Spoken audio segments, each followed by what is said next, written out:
Can I take you back 10 years and ask you how you found out that you were going to lead men into Iraq? Well, it was December the 28th, I recall it. We'd gone on leave and I was about to go off on promotion to Kosovo.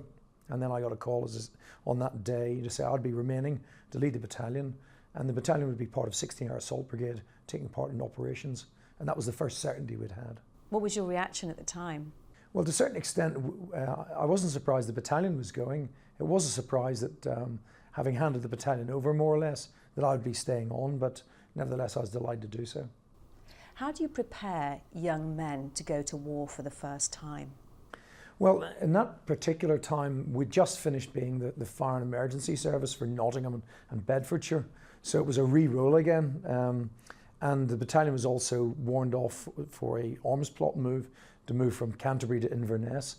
So really the job was to turn around people's mind, focus them on being in 16th Air Assault Brigade, but also to get them ready to go to war. And that was something which I knew would be a challenge, but something that had to be done. Famously, you made an eve of battle speech. Were you aware at the time just how big that would become? No. It was for the men of the Royal Irish and for them alone. The fact that it was taken down in shorthand by a journalist was beside the point as far as I was concerned. I wasn't even aware that that was happening. In your speech, you talked about being ferocious with the enemy, but magnanimous in victory. And you encouraged your troops to show respect for their enemy. Are you surprised that now, 10 years on, there are still allegations of abuse against British soldiers on Iraqis? Is that just inevitable in a war situation? Depends how well they're led. None of the accusations of abuse are levelled at anybody in the Royal Irish Battle Group. Do you believe Iraq is a better place today as a result of the invasion?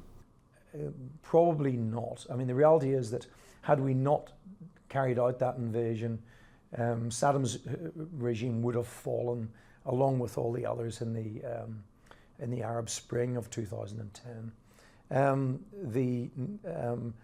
Many lives have been lost, probably something of the order of 100,000 Iraqi lives, which were lost needlessly. On the other hand, there's no doubt Saddam's was a brutal regime, but I think that had we stopped to consider it ourselves, the United States, looked at the conditions that were set in the first Gulf War, which I took part in, which was a unanimous international agreement for achievable and defined ends, then we'd have had a better opportunity to succeed. But this was a war that went off, nobody knew why, and to this day, people are still wondering why it ever happened.